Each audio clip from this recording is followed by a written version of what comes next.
తగులు ఎవరికి ఉంటుంది? సాధారణంగా సరిహద్దు తగులు ఉంటాయి. తగులు ఎవరికి ఉంటాయి చెప్పండి?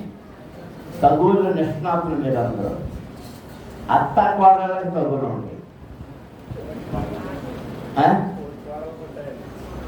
తోటి కోడళ్ళకు ఉంటాయి. అప్పుడు వరకు కలిసి మెలిసి ఉన్న అన్నదమ్ములు కూడా ఒకరికొకరు గుర్తేసుకుంటారు. ఎవరి వల్ల?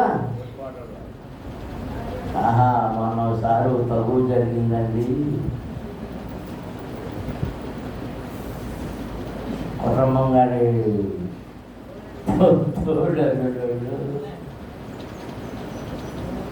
ఈదురు వాళ్ళందరూ ఇక్కడ నేను ఎవరో కొట్టేసుకుంటున్నాం అంటున్నారు.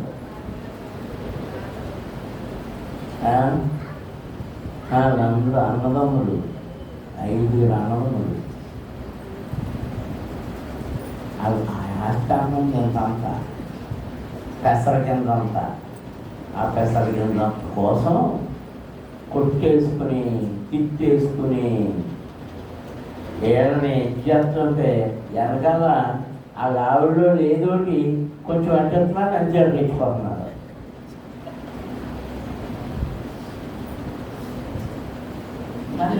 చిన్నప్పుడు కలిసి పెరిగి వాళ్ళు ఒకరిని మళ్ళీ చంద్రాన్ని పెట్టుకున్నవాడే కదా. ఎవరొచ్చి పెట్టారు తగులు?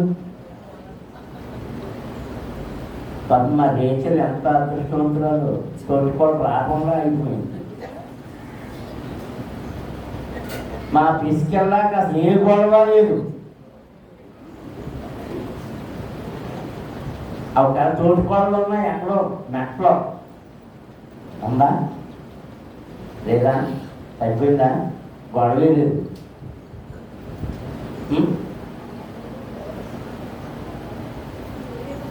ఇంకా తోడుకోవడం వాళ్ళు వెళ్తున్నారు.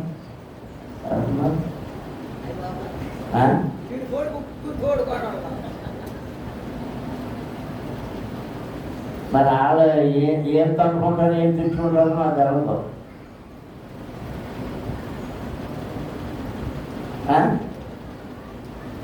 ఒకరితో మనవాళ్ళేమో అని గొడవ ఉండదు. ఇంకో తోటికోడు కనబడతారు. ఏంటి కుమారి రాలేదా కనుక?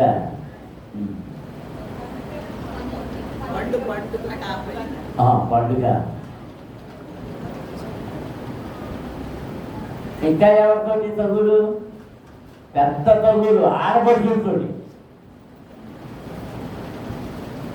తగులు. ఎందుకు? దేనికి? దేనికి? మా రేచలమ్మ కొంత మంచి ఆడపడుతుంది.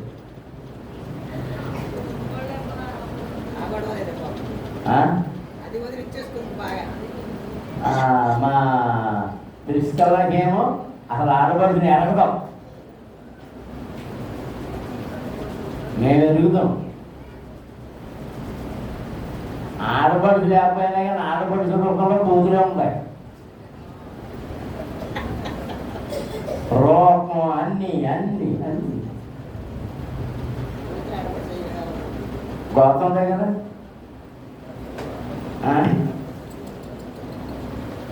అందరూ దేవుడికి స్తోత్రం చేయండి. హల్లెలూయా. దేవుడు అంటున్నాడు, రండి మన వివాదములు తీర్చుకుందాము. 18 యెహోవా ఈ మాట సెలవించుతున్నాడు, రండి మన వివాదము తీర్చుకుందాము. మీ పాపములు రక్తము వలె ఎర్రనివైనను అది హిమము వలె తెల్లబడును, చెంపు వలె ఎర్రనివైనను అది గొర్రె పొట్టు వలె తెల్లని వగును. దేవునికి స్తోత్రం. హల్లెలూయా. నీకు నాకు వివాదం ఉంది, నీకు నాకు పదవి ఉంది. నువ్వు వస్తే నా ముందు నిలబడితే అది రక్తము వల్ల ఎర్రగా ఉన్నా, కరుపు వల్ల ఎర్రగా ఉన్నా వాటిని ఎలా మార్చేస్తాను? హేమము వలె గొర్రె బొచ్చు వలె తెల్లగా మార్చేస్తాను. అమ్మ దేవునికి స్తోత్రం. హల్లెలూయా. అంటే మనము వెళితే మన తగువంతా తెగిపోతుంది. తగువంతా తెగిపోతుంది. దాని క్రింద అంటున్నాడు, మీరు సమ్మతించి నా మాట వినయనలా మీరు భూమి యొక్క మంచి పదార్థములను అనుభవింతురు. అందరూ స్తోత్రాలు చేస్తున్నారు. హల్లెలూయా, హల్లెలూయా. ఆ మాట అందరూ చదవండి.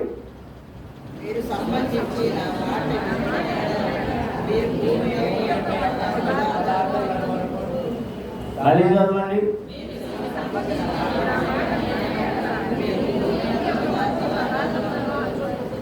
ఆ దీవెన కావాలనుకున్న వాళ్ళందరూ అరిచి చదవండి.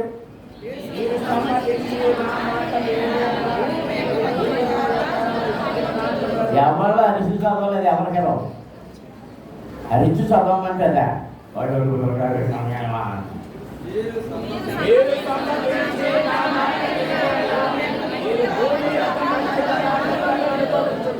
అరిచి చదవమన్నప్పుడు ఆశ కలిగినాడు అరుస్తాడు. ఆశీర్వాదం కావాలన్న ఆశ కలిగినప్పుడు అరవాలి మనం. దేవునికి స్తోత్రం. మీరు నా మాట వినిన ఎడల, ఎవరి మాట? మీరు నా మాట వినిన ఎడల, నా మాట విని నేను చెప్పినట్లు నడిచిన ఎడల, నా ఆజ్ఞలను గైకొనిన ఎడల, నా మార్గములలో నడిచిన ఎడల, నేను చూపించిన త్రోవలో కుడికి గాని ఎడమకి గాని తొలగక నడిచిన ఎడల భూమి యొక్క మంచి పదార్థములన్నీ అనుభవించురు. అందరితో స్తోత్రాలు చేస్తున్నారు. హల్లెలూయా, హల్లెలూయా. భూమి యొక్క మంచి పదార్థములేంటి? ఒకటే రెండు కాదు, లక్షలాదిగా ఉన్నాయి. ఈ అంతరిక్షంలో కోటాను కోట్ల గ్రహాలు ఉన్నాయి.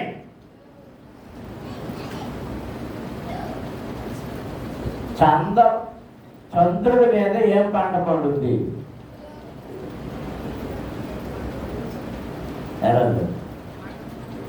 సూర్యుడి మీద ఏ పంట పండుద్ది? ఏ గ్రహం మీద ఏ పంట పండుగ? నీళ్ళేది. సమస్తము కలిగి ఉన్నది ఏది అంటే భూమి. అందరూ స్తోత్రాలు చేయించుదా. ఈ భూమి ఎందుకు సమస్తము కలిగి ఉన్నదంటే నీ అవసరతలు తీర్చడానికి దేవాది దేవుడు నీ కొరకే ఈ భూమిని తన ఫలమును ఇచ్చినట్లుగా సృష్టించాడు. దేవునికి స్తోత్రం. హల్లెలూయా. నీవు నా మాట వినిన ఎడల భూమి యొక్క మంచి పదార్థములన్నీ, మంచి పదార్థములన్నీ. ఏ పదార్థం అని చెప్పను, పచ్చని పదార్థములే,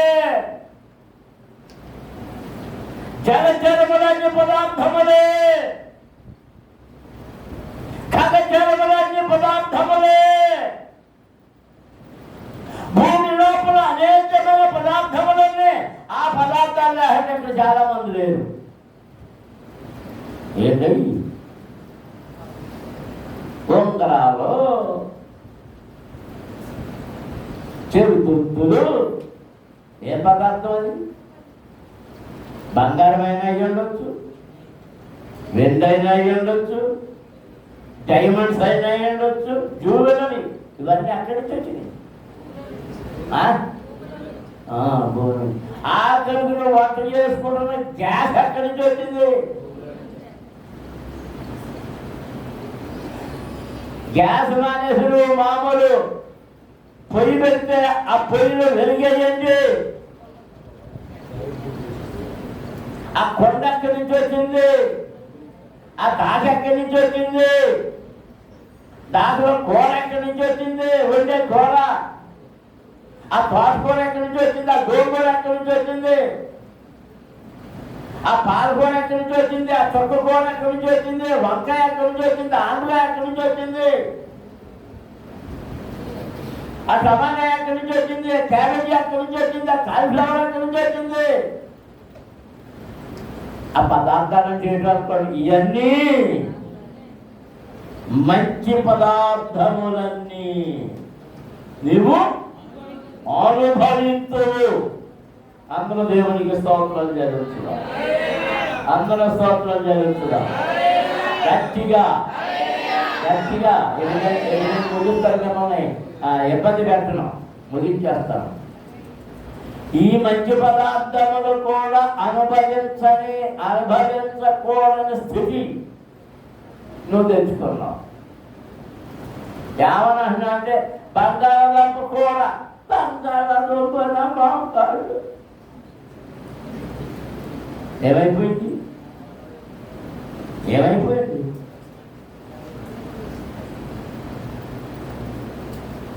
టీలో షుగర్ అయ్యొద్దు.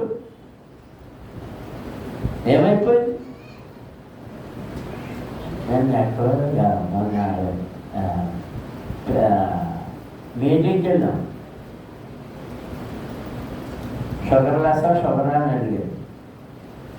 పాకమ్మ గారు కుదురుకోవడం తక్కువ వేయాలి. షుగర్ వేయేందుకు కొడవ దురుకు అసలు షుగర్ లేదు, తాగలో ఏం చేయాలి అర్థం కాదు.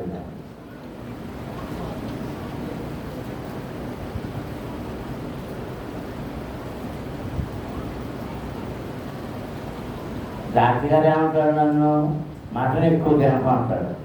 అంటే పదార్థం ఉడకబెట్టే కదా. కోడిగుడ్డు తిరిగా అందులో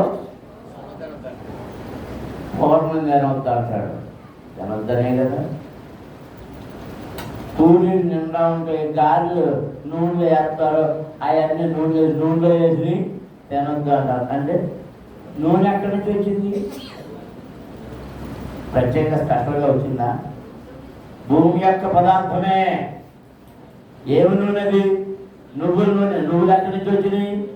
వేరుశనగలు ఎక్కడి నుంచి వచ్చినాయి? పామాయిల్ ఎక్కడి నుంచి వచ్చింది? మంచి పదార్థములు అనుభవిస్తావు అంటే అనుభవించకుండా పోయే స్థితి వచ్చిందంటే మనము దేవునికి అది 20వ వచనం ఏమంటున్నాడు? నీవు నా మాట వినని ఎడలా సమ్మతెంపక తిరుగుబడిన ఎడలా నిశ్చయముగా ఏం కలదు? ఖడ్గము పాలదు. ఖడ్గం అంటే ఖడ్గం ఏం చేస్తుంది? నా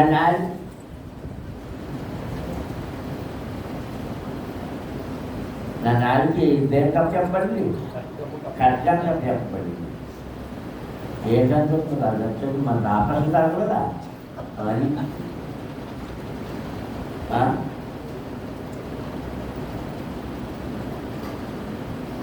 పాత్రనొద్దు ఖడ్గం, అద్దెనొద్దు ఖడ్గం, ఇద్దెనొద్దు ఖడ్గం, అది మాత్రమే తిను ఖడ్గం, ఇది మాత్రమే తిను ఖడ్గం, 10 మహోదయానికి ఖడ్గం, గొడ్డు మహోదయానికి ఖడ్గం, మేఘ మహోదయానికి ఖడ్గం, కోడి మహోదయానికి ఖడ్గం. ఇంకేం కావాలి?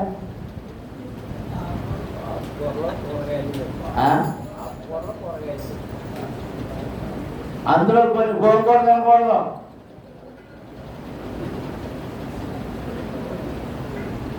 నా డాక్టర్ అన్నాడు క్యారెట్ తినకో, మష్రూమ్స్ తినకో, ఇంకా అయ్యే దానికి అంటే అసలు ఇష్టమైనవి అన్నీ నాకు అయ్యాను. నీ కాళ్ళు బాగా అవ్వాలనుకుంటున్నా. కాళ్ళు మడవ ఇది చేసి నడవలేని పరిస్థితి వచ్చింది.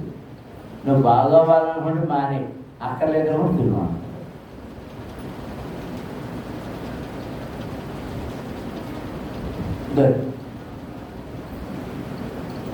ఖడ్గం. నీకు ఇచ్చిన పద్యమే ఖడ్గం. మనకు వచ్చిన పద్యమే ఖడ్గం. ఏంటన్నా ఒకప్పుడు రాళ్ళు తిన్నా అరిగిపోయేవి. రాళ్ళు తిన్నా. ఈ మధ్య నన్ను భోజనం చేయొద్దు అన్నట్టుగా వండుకున్న అమ్మగారి కూరలో ఎన్నిసార్లు చేస్తే ఇది ఇంకా పర్లేదు. నేను నా భోజనం కూడా తగ్గిపోయింది, తగ్గిపోయింది. అంటే టమాటా కనబడితే కనబుద్ది కాదు. ఆ టమాటాలు వేసేస్తున్నారు. అవి మొత్తం ముక్కలు అలా కనబడుతుంది. అవి ఏరుకుంటారు. ఒక్కోసారి ఇంతే కొడుతున్నారు. పెద్ద కొద్ది ఏరుకుంటే ఇంకంతే కొద్ది అక్కడ ఏరుకోండి.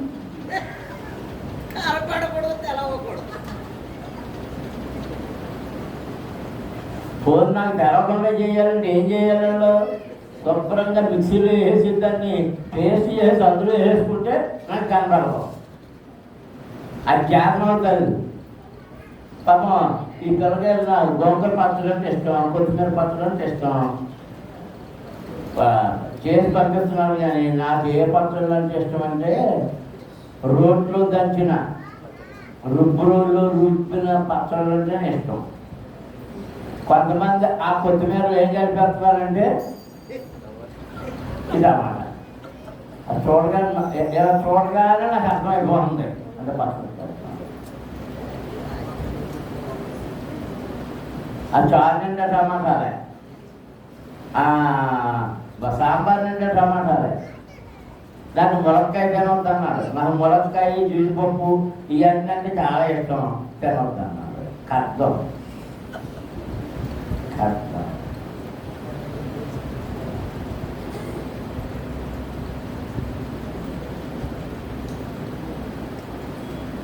నాకు ఏది ఇష్టమో అదే తినవుతుంది. ఇదివరకు చికెన్లు అయ్యే మంచి ఇష్టంగా తినేవాడు. బట్ తినబుద్ధి చేస్తానే, తినబుద్ధే కాదు. ఎందుకంటే మెత్తగా లేకపోతే ఇక ఏం చేయాలో అర్థం కాక పేరుకే మటన్ నాకు దింపించొద్దన్నా. మా ఓడిగా దింపేరు మటన్ తప్ప కొన్ని నచ్చదు.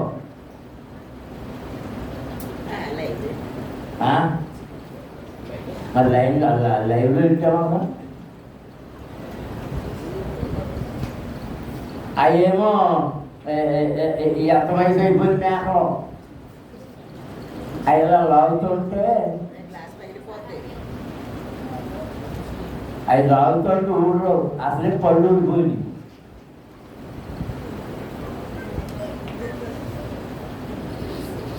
ఇదంతా ఏంటనుకుంటాను? చట్టం. నా మాటకు సమ్మతించని ఎడల భూమి యొక్క మంచి పదార్థంలో నీవు అనుభవించకుండా ఖడ్గం పాలైపోతాం. రోగాలు పాలైపోతాం. రోగమే ఖడ్గం, బలహీనతే ఖడ్గం. ఈ మధ్యాహ్న సమయంలో నీవు దీవెన కోరుకుంటున్నావా? దేవుని మాట విను. న్యాయాధిపతుల గ్రంథంలో కూడా చెప్పబడుతుంది. అక్కడ నీవు దేవుని యొక్క ఆశీర్వాదము కోరుకుంటే నీవు నా మాట వినాలి అంటున్నాడు.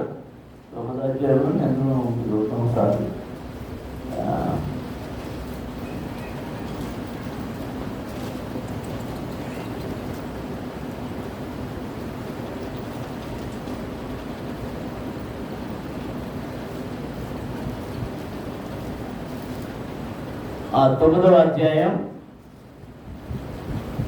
7వ వచనం చదువు.